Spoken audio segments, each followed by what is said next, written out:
Ever since we found the Heartstone based on Frank's Peralta map, there's just been something that's been nagging at me. I don't know that that's an X, man. That looks more like a cross for me. What if that was the Jesuits that put it there? And that's not even a possibility I've heard Wayne talk about. When I started to put the evidence together, the Jesuit connection really jumped out at me. The fact of the matter is, the Jesuits used symbols of a cross to mark their way to mines. Wayne doesn't believe the Jesuits could have been this far north, but Jack San Felice isn't just a Dutch hunting expert.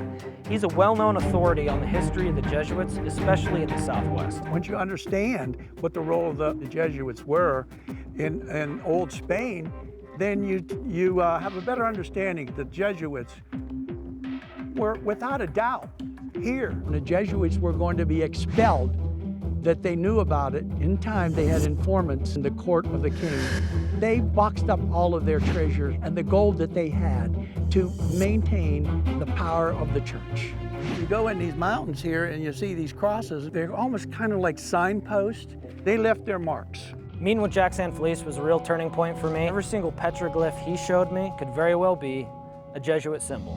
First, there's this one. Some people could think it's a X, looks like a cross. Jack said that's called the ladder of life.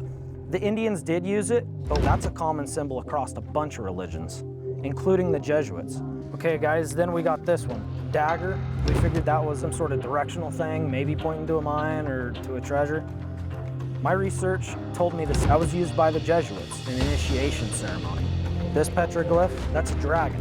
More than likely, that's a Jesuit symbol for like the devil, stuff like that. Wayne, I know you're not real big on this. I'm still saying we have a Peralta Gonzalez connection to the area, and now we're starting to kind of pull away and say, oh, there's something completely different here.